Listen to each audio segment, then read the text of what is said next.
Hey guys, welcome to Tone Bros. My name's Casey. And I'm Colin. We're going to get started with our current topic of the day, which, Casey, is the Gibson Les Paul Studio. They've reimagined, sort of. They brought it back. Yeah. They brought it back, which I think it's probably time they brought it back. I think so, too.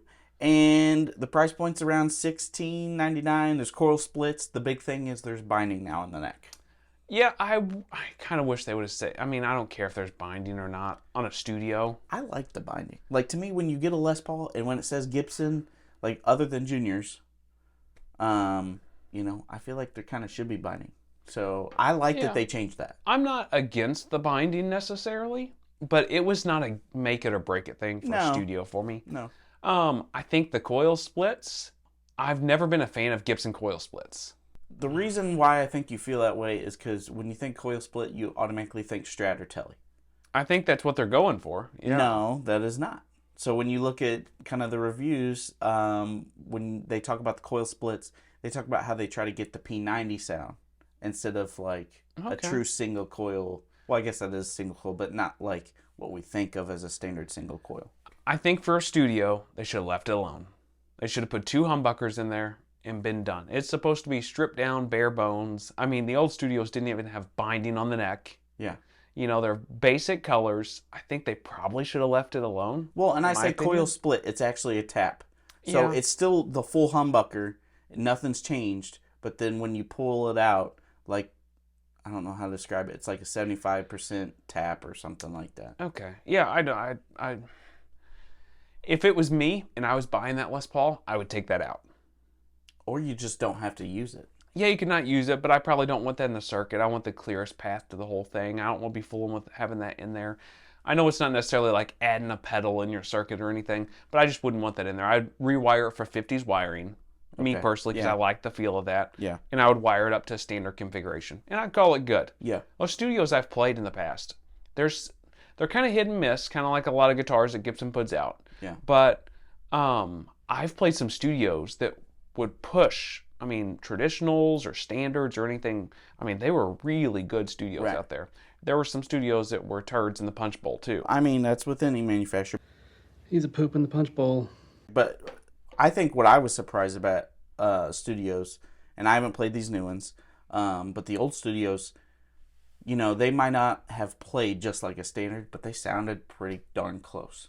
Like, I don't know if I could tell just audibly the difference between the two. Are they doing weight relieving in these? I think they are, They are, a little bit. Okay. Yeah. Yeah, and I'm okay with that because the studios, I'm not a big fan of weight relieved Les Pauls. It's marginal, but yeah. Because I like a solid bodied Les Paul for the most part, kind of a traditional feel. Yeah. But I think on these studios where they're using kind of lower quality woods, they're going to get really heavy. We don't want like a 70s Les Paul, a 12-pound Les Paul, if we can keep from it, right? Yeah. So I think some of this... And let's be honest, the studios, they're probably not using the premium wood. Right. So, we got to make it light somehow. Yeah. So that makes sense to me. Yeah. I like that Gibson's doing it. I think whenever I saw this, I didn't really realize, I guess, the studio had went away completely. Right.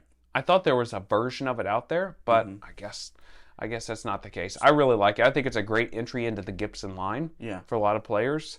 I've known a lot of younger players that want a Gibson name on the headstock that have bought studios. You know what I don't understand? That a Les Paul Special is like $2,000. And this studio, which tends to have more features, I mean, granted, it doesn't have the bells and whistles of a standard, is like $1,700. Yeah. Like, to me, a special should be cheaper. Like, wouldn't that be cheaper to make? Yeah, but you got to think of a special almost as a standard, right? So the wood qualities, I think, are more like a standard. I think they're probably putting higher quality pickups in there. I think everything's just a little bit higher level. Okay. I don't think it's comparable. I feel like it's weird to me. That's all I'm saying. I understand that, but I mean, what do you want the studio to be? I mean, do you want it to be $1,100? I mean, I want everything to be cheaper. Or do you want the special to be more expensive? No, I want the special to be cheaper. I think it's crazy this $2,000 for a special. Me personally. Yeah, I'm okay with it. Especially if the quality's high. Here's another question I got for you. The studio, it's around that $1,700 ballpark. How would you compare that to maybe a PRS SE or the PRS S2s? The S2s, I think, are right at 2,000 or a little above. Yeah, they're right. The SEs, I mean, are right around 1,000. I feel like this Les Paul Studio is kind of in the middle, but you know, the splitting's quite a bit different too. So I'm just trying to figure out the market. Do you think like they're gonna hit that market where, you know, people who aren't looking for a PRS, they want still a versatile guitar? You think they'll go with that Studio? I don't think anybody that wants a versatile guitar is going with this Studio. I think that's another reason why the coil split, coil tap is a mistake. I don't think anybody's buying a Les Paul to make it really versatile. I mean, there's some people out there that are going to. Yeah. But I think as a whole, people realize that if you want a really versatile guitar, the Les Paul platform is not the platform for it. So, I mean, it's a traditional guitar for a reason, right? yeah, it's the same way that, I mean, stacked humbuckers and stuff in Tellys and Strats, they work okay. Stacked single coils. Stacked single coils. They work okay, but it is a different thing. Yeah. So I just think it's complete. You want to move on to your main topic? Yeah, sure. So my main topic today is really just to talk about, like, what is that gear in your life that you have to buy that you absolutely hate to buy? Like, you're like, I really don't want to spend money on this. I'd much rather have a pedal. Oh man, I think as the gigging musician, there's a lot of it. There's a lot. I mean, more than what you realize. I think some of the things I start thinking about is even simple things like extension cords and extra cables and like direct boxes. Nobody wants to buy a direct box. No. You know, no one's getting excited for that. I was looking the other day at some gig bags. I was looking at some new mono cases. I was too. And I was like, that's funny you say that. I was looking at that yesterday. I mean, they are so good. And you need to have some extras laying around for them because I won't be taking my hard case all the time. Yeah. You know, so I've got Here's several. the thing. I'm not spending the money mono charges, though. I'd rather have a duffel bag and bring it to the gig. Oh, I don't know about that. I will break down and pay the money for the mono case, but I expect it to last. I expect it to do all those things. Yeah. It's just, those are those things that I don't want to spend money on. Right. I think a lot of people don't want to spend money on power supplies for pedal boards. Man, that's one for me. Like, spending almost $200 on a power supply, and I'm like, all it's doing is providing power. Now, that being said, being isolated is super important, so I'm going to pay the extra money for that. Yeah, and consistent power. Right. You know, so that's one that doesn't bother me. I can buy that one, that doesn't bother me, but it's things like gig bags, it's things like extra cables and extension cords and all that type of stuff that really gets me. I don't know, I think that's probably it. I don't mind picks and strings. Yeah. You know, nothing like that, but yeah, I think it's that type of stuff that really bothers me. Yeah, picks and strings aren't bad. Little things like capos when you get an acoustic. Mm-hmm. I mean, you got to have it, but I'm like, this is another thing. Luckily, they're cheap. Yeah. You know what I mean? It's just that little tack-on stuff that you're like, this really sucks. Well, in most acoustic cases, most guitar cases, I want to have a capo thrown in there. I want a tuner thrown in there, an extra set of strings, and probably a string humidifier thing. Probably a string winder. Like, you start adding all that type of stuff up, you're like, gosh, dang. Yeah. It's never just the guitar, because then you're like, oh, strap, need strap locks, need this. Yeah. It's like, I like the strap thing, because you get to at least make it look cool. But, I mean, it's just the little ins and outs that drive me insane. Yeah. But, yeah, I think that's probably the biggest things that drive me crazy to buy. Yeah. My thing is, you know, I'm looking at getting an attenuator for a deluxe. My Tweed Deluxe. And guess what? I really don't want to buy one. It's an object to make something quieter. Yeah. What guitar player wants to make something quieter? Yeah. I mean, it'll be more gig friendly and I get that. Or I could just sell the Tweed, and I've debated that, but I don't know. Yeah. It's just the little stuff like that, like attenuators, getting a DI, getting, you know, an aux box. We've talked about that. Guitar stands, mic stands. Oh, yeah. So, yep, there's lots of things out there that you have to buy. I mean, just for the sake of buying to get you through a gig, but man, it just drains all the fun stuff you could get like an amp. Right. Yeah. Yeah, you spent $300 on a mono case. Ouch. Yeah, not fun. Yeah, but you got to have it. Got to have it. Anyway, we'll go ahead and move to my gas or pass. Okay. If you're good with that. So my gas or pass is bringing on some. We've talked about this one a little bit. But it's the Reverend Gristlemaster. Right. So this is the Greg Koch signature Telly, kind of Telly-esque guitar, right? Yeah, it's almost Firebird too. Yeah, it's kind of got that like raised center. and the whole thing's like a little bit bigger, right? Than a Yeah, standard it's like a Tele. third of the size bigger or something. It's pretty cool. It's got the Fishman pickups in it, so you got to charge them through that little port in the output Which jack. is one of the reasons it drives me nuts. Yeah, well, it's supposed to last. The charge is supposed to last for a long time. But think about batteries just in general. Like over time, Yeah, that's true. That's true. it's gonna wear down. I've not heard any complaints from Fishman Fluence players saying the batteries are dying quick, but I do understand what you're saying. Wildwood's got some special colors they do. I think they do one or two special colors. There's a cool looking shell pink. I'm a sucker for shell pink on Fender style guitars. The P90 one's got it's like an aqua blue type. Yeah, I think it's got a Bigsby on it too, Yeah, it's right? cool. Oh man. So is this a gas or pass for you? What's your thoughts on this guitar? If I didn't have to charge the pickups, 100% gas, because isn't it like a roasted maple board? Yep. I think that's awesome. I think that Reverend makes awesome guitars. They stay in tune great. They sound great. I'm a little smaller guy, so the bigger size Tele, I mean, I'm sure you won't be able to tell much of a difference, but, a regular size Tele is good for me. But I get Greg Koch. He's a bigger man, so Sasquatch himself. But I think it's an awesome guitar. I just wish you didn't have to charge the pickups. Yeah, well, I mean, you could always swap them. They are standard sized pickups and everything. There's nothing weird in there. Yeah. I gotta say, I like the idea because it's a push-push. Yeah.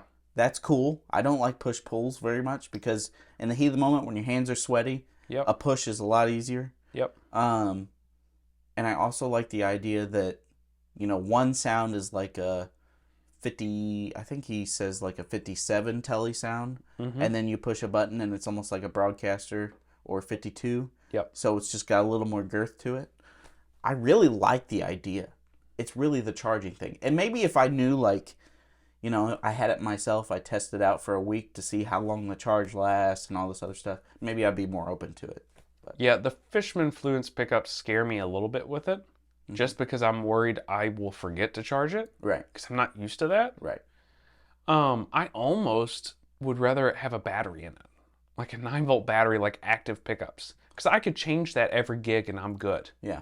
So, I don't know. I haven't had experience with it. I think for me, this guitar is still a gas, though. Yeah. I still think I want to get a hold of one of these. But that's kind of where I fall with it. Is it a pass for you because of the pickups? Man, that's hard to answer. I mean, I love the idea of it. I love the race center. I love the roasted maple board. I'm not going to totally say I'm against it, but I would hope that one charge would last me a whole week of playing. At least that. Yeah. You know what I mean? I don't charge it and it totally fries out on me later. Yeah, you need a date on your calendar to charge your guitar. Honestly, you know what? I'll set a reminder on my phone. Yeah. That'll be perfect. Yeah. So, yeah, I think I would be interested in it. Okay, so it's a gas for both of us. Yeah. All right, so my gas or pass today is something we haven't really talked about, but I'm curious about what it would do to my board and my sound, which is the JHS Crayon. Crayon? Crayon. Ugh, not this again. I say crown. I say crayon. Okay. I'm probably right. You're probably right. But it's cool because you can get some high pass, low pass sounds out of it. I think, from my understanding, it's like a small section of color box. Thank you. Yep. The Neve console type pedal. Yep. But I think it would be really cool. You get some fuzzy sounds out of it, which is something I'm into. But is that something you would gas for? So the color box has got the DI XLR out, right? I don't know. But the Crayon, I don't believe does. I think it just plugs in straight. Oh, that's right. That's right. Yeah, it's just a regular 1/4-inch jack. Yep. So I would like to experiment with it. I think it could be really cool. I don't think it's going to be something I consistently use. I think it's going to be a box I throw on the ground for me and play with for a little bit. And, within 30 minutes, I'm pulling it off my board and putting something else down. I guess I guess it's kind of a gas because I would like to play with it, but it's not a gas in the fact of I think it's going to make my board. I think I'm going to use it consistently. It's a gas in the fact of I want a new toy to play with. Right. I think it could also serve as a great tool for getting you a fuzzy breakup sound, or getting you even like a real narrow, like almost a TV console. Yeah. You know what I mean? Just real narrow, like a radio sound, and then going into your full-fledged sound. You know what? I think the reason why maybe I'm not 100% on it is because of my EQ. Because I've got an EQ on every board I'm using right now. That's fair. And I can shape it to get that radio frequency, crappy, I mean, whatever crazy sound you want. Right. Really mid-pushed, crazy high treble, whatever. Yeah. I can shape it with that for that little piece of a song. Yeah. So I think for me, and I'm not a fuzz guy.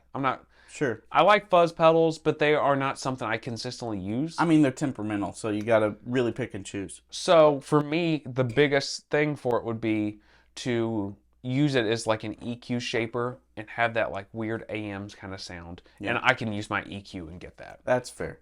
Okay. So I think for that reason, I think it's going to be a pass. The more I think about it, it's going to be a pass. Okay. Yeah, I think I would love to have it, but I don't know if it'd be standard on my board. Yeah. So, if I found one for $100, I'd buy it though. Right. Yeah. Okay, cool. Okay, so we'll move to my main topic. Okay. My main topic is almost a current topic, Okay. Sure. but we almost had so many current topics in the last little bit that we've had a hard time picking what it's going to be. Yeah. And this is one that I wanted to bring up because I think there's a bigger overarching story to this Okay. that we're going to see. So, you might not know this, but Kemper has released some new updates and upgrades. Mm-hmm. But in these updates and upgrades, they're charging you for them. You got to pay for these new upgrades. So. In the past, you've gotten all this stuff for free. Right. And if you look at all these other modelers, like HX, stuff, or if you're looking at whoever it is, Mm-hmm. Quad Cortex, it's all been free upgrades. Mm-hmm. This new upgrade is going to cost you some money. So the upgrade from level 1 to level 2, I got to make sure I get this straight, is $179. Okay. From upgrade level 2 to 3, which is the max, is $149. And if you upgrade your unit from level 1 to level 3, which is max, Mm-hmm. it is $299. Holy cow. So you've bought So this unit. what do you get out of the levels? I know one of the levels is like when you switch amps in the middle of a chord or a song, it like transfers over slowly and smoothly and isn't like abrupt. I know there's Okay. different, I haven't looked at it completely to see what it is. There is some different models and some different things you're getting with it, obviously. Sure. But I think some of it is just like Updated software. updated software. Wow, that sounds like a gimmick if I've ever heard one. So I've thought about this in the past, and we haven't talked about this. Yeah. But is this the future for modelers? Is this going to be the death of modelers? Because, Please be the death of modelers. Please. Yeah, I think I don't know if it'd be the death of modelers, because I go back to all right, don't judge me, but back when like the PS3 or Xbox or whatever was made, and they had downloadable content, right? Yeah. You could purchase this down. Well, I guess now you can even do it with like Minecraft or something. Oh, yeah. But you can purchase downloadable content for your software, and you can have this whole different aspect of the game or whatever. To me, it's just another version of that. Like, for the people who are already engrossed in it, Mm-hmm. and they want those features, like, I mean, it kind of makes... It doesn't make sense that they're charging. I'm not saying it makes sense that they're charging, but it does make sense that you can obtain it and keep downloading it, and then there's a fee to it. Now, $300 to have a different feature set, that's ridiculous, in my opinion. But I also don't deal with modelers, so it doesn't matter to me. But I think it's a little crazy to expect. I mean, yeah, I think they're starting a trend. This is probably going to happen across the board. I was afraid that this might happen at some point with modelers, where they start charging you to be consistently updating or upgrading. Mm-hmm. And if this starts happening across the board, is it going to change it? Because, right now, Quad Cortex isn't doing that I know of anyway. Mm-hmm. HX isn't doing that. Line 6 isn't doing that right now. But if they start doing that, or what if they start paying you a fee monthly? Right. there's a subscription. What if there's a $9.99 subscription every month to be able to play your Kemper with the new upgrades? And if you don't get... There's a streaming service. Yeah, essentially. Yeah. And if you don't buy that, you get 12 models. But if you buy this subscription service, you get 112. Or whatever. I think if they get crazy with it, they'll have people back out. I think it's already crazy. You have a piece of equipment that you can't upgrade to the max unless you pay another $300. But that's kind of what you're getting into when you buy it. I mean, right now. Like, let's say you've already had it. Yeah. Like, you've already established, like, this is what I've got. It's okay. You know, this is the feature set I knew I was getting into. You know, I think that's something you got to keep in mind when you're buying a brand new one, though. Modelers are not for me, so I can't really judge people, but I'm not surprised it's going this way. You think about iTunes, and every single costs you money. You can't, you know, as far as the album goes, that's even more money. Yeah. Yeah, I don't know. I just wonder, I mean, if I'm a Kemper user, I'm mad. Yeah, luckily we're not. Yeah, luckily we're not. I don't know. I wonder if it's going to be a trend. Real amps are better. Yeah, right? That's the truth. I just wonder if it's going to start bleeding over to other things. You know, if it does well and they start making some money from it and they're not losing a bunch of users, I think we will see trends of other people doing it. Yeah. I mean, as a business move, I think people would be silly not to do it. Right. I mean, really. I mean, think about it from the manufacturer standpoint. They are still constructing the same things, and all they're doing is changing some computer program. How much easier is that as far as like creating products and stuff like that on them than totally redoing an entire product? Well, that was the whole thing with Kemper. They said for years and years, like, we don't need to change the hardware because we're just going to upgrade our software. Our hardware is so big and so expansive and so great. Our processor is amazing. Yeah. All we got to do is upgrade our software. But now this upgrade for the software is costing you. Well, yeah. It's just like streaming services. I mean, you can get the base level, right? Yep. But if you want the upgrade or no ads, then you got to pay more. I mean, that's what they're doing. Yeah, I don't know. I just wonder if it's going to... It won't kill modelers. You know what I'm curious? But how many hackers or people who know the ins and outs of that program are going to try to get it and then share it to other people? You know what I mean? Like, is there a downloadable zip I don't know. that you can actually change it yourself? I don't know. I don't either, but I'm going to be curious to see how it all pans out. Yeah, that's weird. I didn't know they were doing that. I think it's interesting. I just saw it this week and thought, ooh. I almost like I foresee it, you know? Yeah. Almost like... I mean, it's like the new iPhones. There's going to be an update, and people are going to pay for it. So as long as people are paying for it, they'll keep doing it. Yeah. I mean, you could just buy a real amp, and you don't have any updates. Yeah. Put some new tubes in it. I mean, real amps are better. What can I say? # real amps are better. Yeah. What do you guys think? We'll see you guys next week. See ya.